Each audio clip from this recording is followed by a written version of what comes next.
Hello everyone, and welcome to my General Hospital official channel. I hope everyone is having a wonderful day. Before we begin, please hit the subscribe button and give this video a thumbs up. The air in Port Charles had grown thick with a tension that was both familiar and, this time, uniquely agonizing. For weeks, the question had hung over the city like a shroud, whispered in the corridors of General Hospital, debated in the dim light of Kelly's, and screamed in the silent, private moments of those most affected. Who shot Drew Kane? The act itself was a brutal punctuation in a sentence of escalating conflict, a single gunshot that ripped through the fragile peace so many were trying to build. Drew, a man who had endured more than his fair share of trauma, from being presumed dead, to a hellish imprisonment on the island of Tano, to a forced experimental drug regimen that altered his very psyche, had finally been gunned down, left for dead in a deserted warehouse that stank of rust and betrayal. The investigation became the town's central obsession. The list of suspects was, in typical Port Charles fashion, long and convoluted. There was John Jax, whose vendetta against Drew was both professional and deeply personal, rooted in the loss of his fortune and the complicated web of affection surrounding Carly Corinthos. There was Cyrus Renaud, the serpentine drug lord whose operations Drew had repeatedly threatened, a man for whom violence was not a last resort but a first principle. There was even a dark, fleeting suspicion that fell upon Jason Morgan's legacy, a ghost whose methods sometimes seemed to haunt Drew's own choices. The police, led by Detective Harrison Chase and Commissioner Jordan Ashford, chased down every lead, but each path seemed to twist back on itself, a maze with no center. The prime suspect, the one the evidence seemed to almost too conveniently point toward, was Sonny Corinthos. The friction between Sonny and Drew had been simmering for months, a low boil that threatened to erupt into a full-blown war. It began with business, a clash over territory and methodology. Drew, with his military background and a moral compass hardened in the fire of his own suffering, opposed Sonny's old-world, coffee-infused brand of criminal governance. Drew saw a path toward legitimacy, a way to use his resources for good, and Sonny's empire was a stumbling block. But their conflict was never just business. It was always, inevitably, about Carly. Carly Corinthos, a force of nature in her own right, had found in Drew a kindred spirit, a man who understood loss and resilience. Their bond deepened, evolving from a friendship of mutual support into something more profound, something that threatened the foundational bedrock of Sonny's world. Sonny and Carly's history was the epic narrative of Port Charles, a tempestuous, passionate, and enduring love that had survived infidelity, death, and resurrection. To see Carly turning toward Drew, to witness the easy comfort and intellectual connection they shared, ignited a possessive, primal fury in Sonny. The arguments were fierce, public, and laced with a subtext that everyone could read. The motive was there, burning in Sonny's eyes. The opportunity was plausible. The world, for a time, believed it was him. But the shocking identity of Drew's shooter, when it was finally revealed, was not Sonny Corinthos. It was not Jax, or Cyrus, or any of the usual suspects from the criminal underbelly of the city. The truth, when it clawed its way into the light, was far more devastating, a betrayal so intimate it redefined the very meaning of the word for everyone involved. The shooter was Jason Morgan. The revelation did not come in a dramatic, public confession or a climactic police interrogation. It came in pieces, a vase shattered on the floor, each fragment sharp enough to draw blood. It began with a memory, a flicker in the mind of the one person who had been there, who had witnessed the entire horrifying event but had been unable to speak of it. It began with Danny Morgan, Drew's son, and Jason's namesake. Danny had been struggling for weeks with night terrors, episodes of screaming panic that left him trembling and unable to articulate what he had seen. Elizabeth Baldwin, his steadfast and worried mother, had attributed it to the general trauma of his father being shot. She soothed him, held him, and assured him he was safe. But the nightmares persisted, their content becoming gradually clearer, like a photograph developing in a dark room. He would mutter about Uncle Jason, about a loud noise, about the dark. Elizabeth, with a nurse's patience and a mother's intuition, began to piece together the disjointed phrases. She initially dismissed the Jason connection as a manifestation of grief and confusion. Jason was a hero to Danny, a beloved uncle figure whose death had left a gaping hole in all their lives. To associate him with violence against his own father seemed like a tragic trick of a traumatized mind. But then, a piece of evidence emerged that corroborated the impossible. A security camera from a traffic light several blocks from the warehouse, its lens partially obscured by grime, had captured a fleeting glimpse of a figure fleeing the scene. The image was grainy, the resolution poor, but the silhouette was unmistakable to those who knew him best: the leather jacket, the helmet of dark hair, the purposeful, athletic stride. It was Jason Morgan's ghost made flesh. The police initially treated it as a hoax, a deliberate attempt to frame a dead man or to muddy the waters. But the forensic analysis came back. The image was authentic. It had not been tampered with. The town was thrown into a state of collective cognitive dissonance. Jason Morgan was dead. They had mourned him. They had held a funeral. His memory was a sacred relic, a touchstone for honor and loyalty in a world that often had little of either. This couldn't be. And yet, the evidence was there. The whisper became a roar: Jason Morgan is alive. For some, this was a miracle. For Carly, it was a tumultuous wave of hope, guilt, and confusion so powerful it threatened to drown her. Her heart, so newly and tentatively entrusted to Drew, was now being pulled back toward its original anchor. For Sam McCall, the mother of Jason's son, it was a storm of emotions: elation, anger, and a profound sense of betrayal. Why had he let them believe he was dead? Why had he stayed away? For Sonny, it was the resurrection of a brother, his right hand, the one person who had always understood the impossible balance of his life. The joy was palpable, but it was immediately poisoned by the other, more horrifying part of the revelation.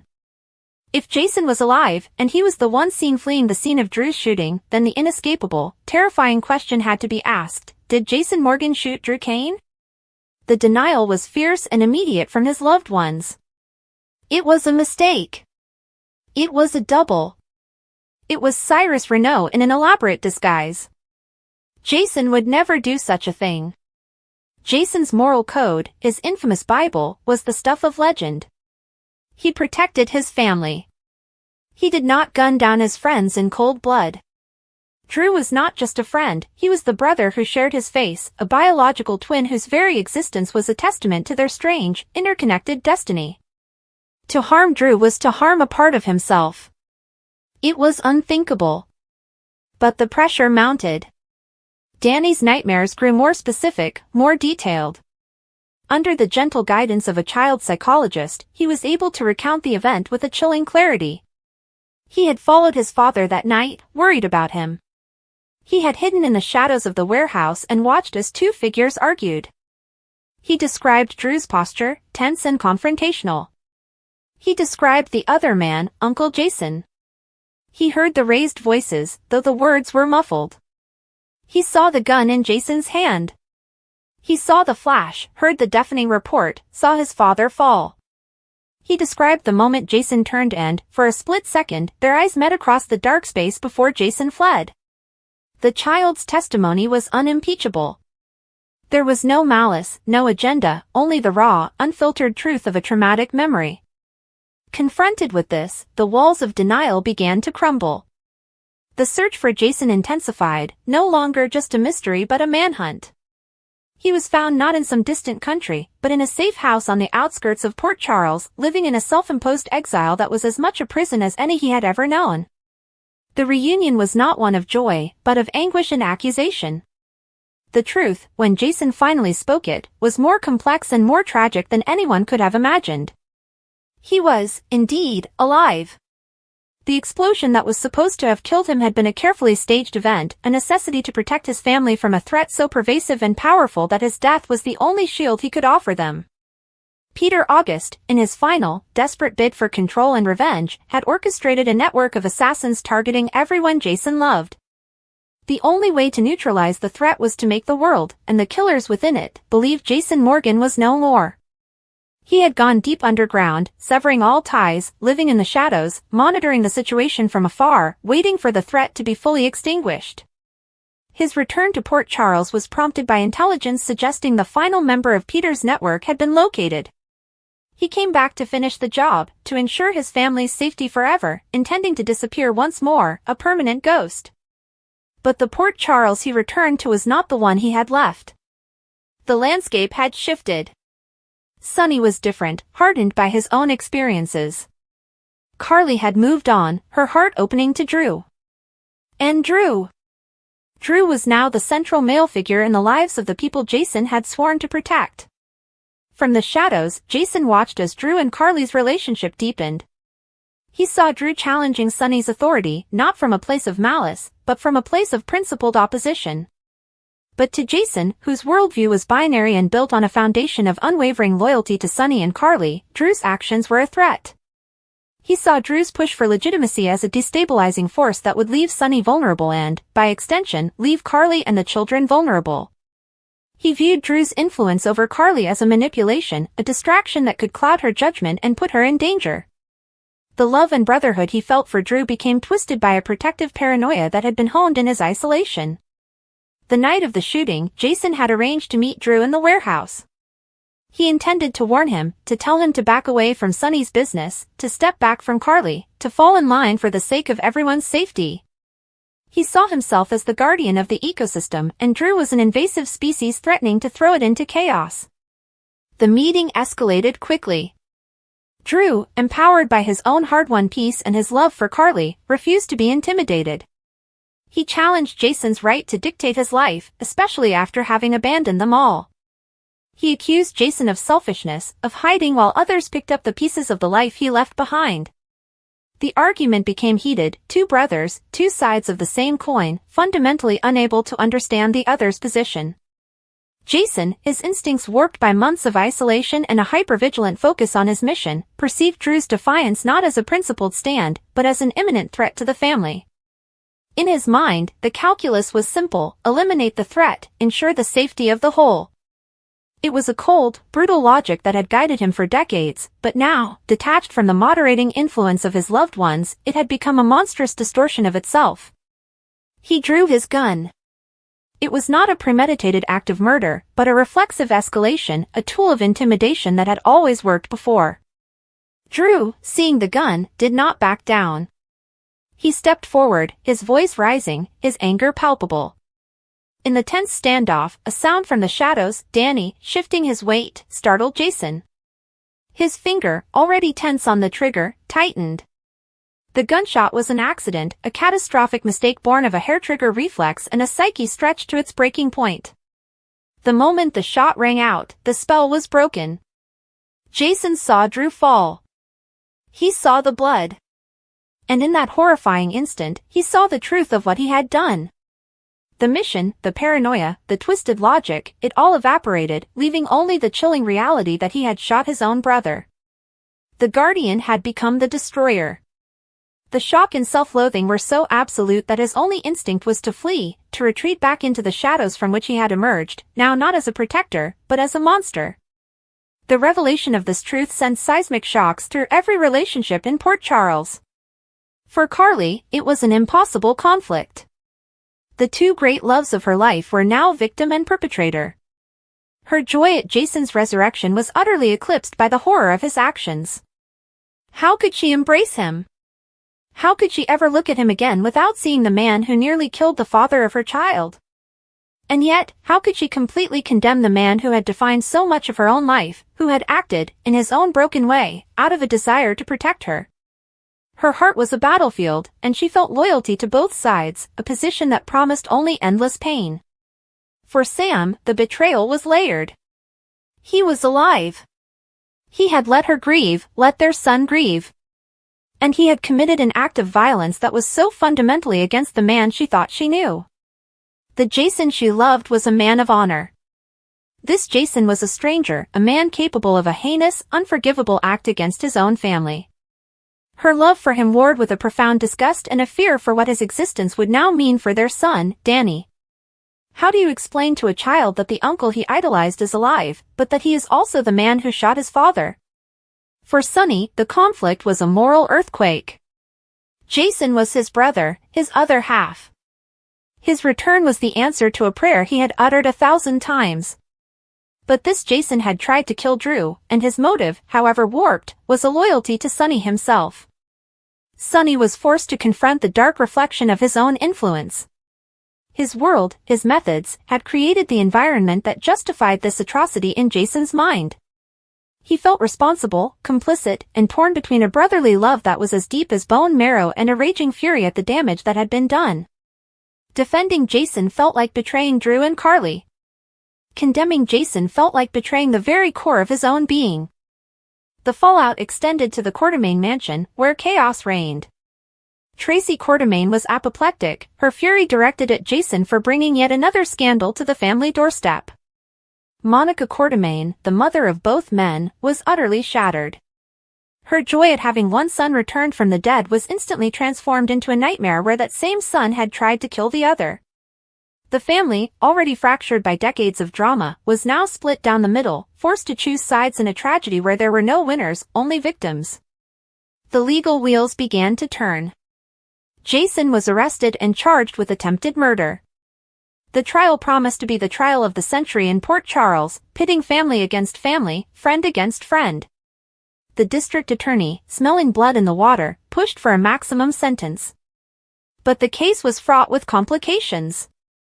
The motive was muddied by Jason's stated intention to protect his family. The act itself could be argued as manslaughter, a tragic accident during a heated argument. And then there was the witness, a child, whose testimony, while compelling, would be challenging to present in court without re-traumatizing him. Drew's recovery was slow and painful. The physical wound healed, but the psychological scar was deep. The betrayal by his brother was a poison that seeped into his soul. The man who had shared his face, his blood, his very DNA, had tried to erase him. It called into question his own identity, his place in the world. His relationship with Carly, once a source of such strength and hope, was now strained by the ghost of Jason that stood between them. How could they build a future on the rubble of such a catastrophic event? Every look, every touch, was shadowed by the knowledge of what had happened and who had caused it. In the end, the shocking identity of Drew's shooter was more than just a plot twist, more than just the answer to a whodunit. It was a devastating exploration of how love can curdle into obsession, how protection can transform into destruction, and how the best of intentions, when filtered through trauma and isolation, can lead to the very worst of outcomes. Jason Morgan, the legendary hero, was revealed to be a tragically flawed man, broken by his own sacrifices and driven to an act that he himself could not forgive. The bullet he fired did not just wound Drew Cain, it shattered the very foundation of trust, family, and identity in Port Charles, leaving a community to pick up the pieces and wonder if some fractures are simply too deep to ever truly heal. The truth was out, but it offered no closure, only a more profound and enduring pain, a new and painful chapter in the endless, turbulent saga of their lives.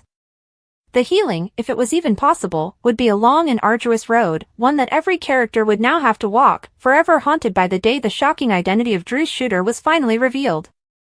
The bustling city of Port Charles was no stranger to secrets, scandals, and sudden twists of fate. At the heart of its drama stood Drew Cain, a man whose life had been a tapestry of triumphs and tragedies, woven with the threads of love, betrayal, and unrelenting danger. The residents of the town, accustomed to the chaos that seemed to follow the Quartermaine family and their associates, could never have anticipated the shocking revelation that was about to unravel regarding the identity of the person who pulled the trigger on Drew. The mystery had gripped the community for weeks, with whispers and speculations swirling through the halls of General Hospital, the local bars, and even the grand mansions of the elite. Now, the truth was poised to come to light, threatening to shatter alliances, rekindle old grudges, and change the course of lives forever. The saga began on a crisp autumn evening, the kind where the air carried a faint chill and the leaves crunched underfoot.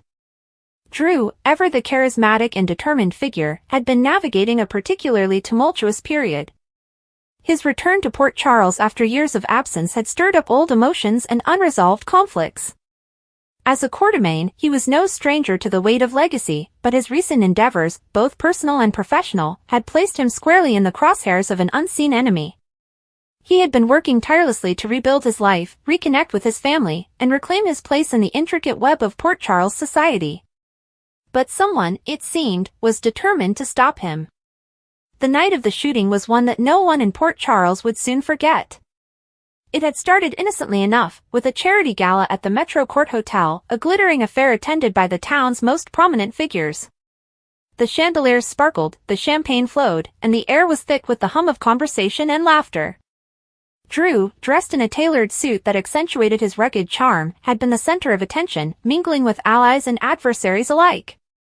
He was there to support a cause close to his heart, but also to solidify his standing in a town that never fully trusted outsiders, even those with deep roots like his own.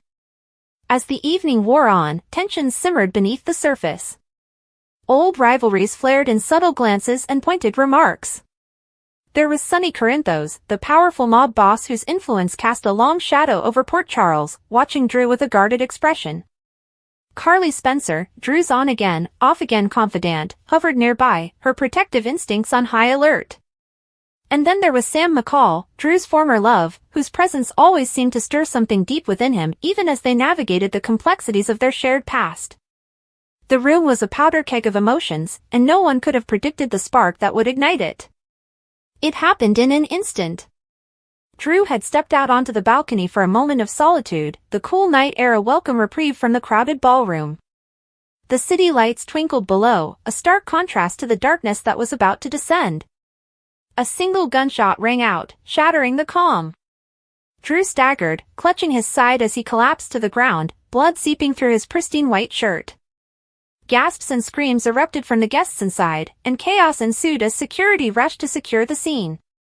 But the shooter was gone, vanishing into the night like a phantom, leaving behind only questions and fear. In the days that followed, General Hospital became the epicenter of the investigation. Drew was rushed into surgery, where the skilled hands of Dr. Portia Robinson and her team worked tirelessly to save his life.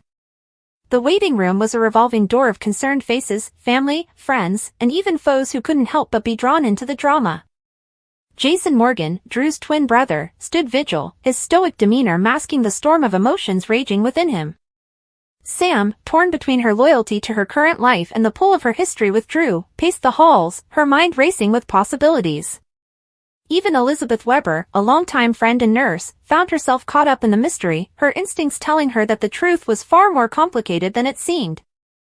The Port Charles Police Department, led by the determined Commissioner Jordan Ashford, launched a full-scale investigation. Evidence was scarce, a single bullet casing, a grainy security camera image of a shadowed figure, and no clear motive. The lack of answers only fueled the town's speculation. Was it a professional hit, orchestrated by one of Sonny's rivals in the underworld? Could it be a personal vendetta, tied to Drew's tangled romantic history?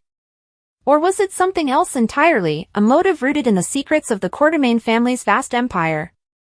Every theory seemed plausible, yet none could be proven. As Drew lay in his hospital bed, drifting in and out of consciousness, the people around him began to unravel the threads of the mystery. Carly, never one to sit idly by, took it upon herself to dig into Drew's recent activities. She discovered that he had been working on a secretive business deal, one that threatened to upend the power dynamics in Port Charles. The deal involved Aurora Media, the company Drew had been steering back to prominence, and a shadowy corporation with ties to some of the town's most dangerous players. Could this have been the motive? Carly's instincts told her she was onto something, but every lead seemed to end in a dead end. Meanwhile, Sam found herself drawn into the investigation in a different way. Her skills as a private investigator, honed over years of navigating Port Charles's underbelly, led her to a series of cryptic messages that had been sent to Drew in the weeks leading up to the shooting. The messages were anonymous, filled with vague threats and references to a past that Drew had worked hard to leave behind.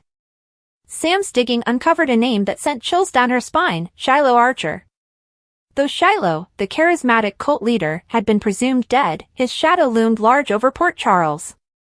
Could his influence still be at play, reaching from beyond the grave to exact revenge on Drew, who had played a pivotal role in his downfall?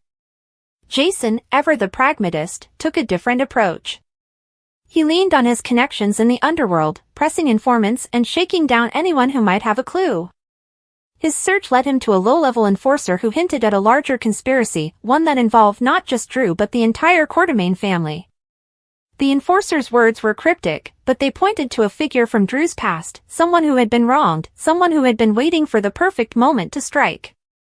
Jason's instincts told him that the answer lay closer to home than anyone wanted to admit. As the investigation deepened, the suspects began to pile up.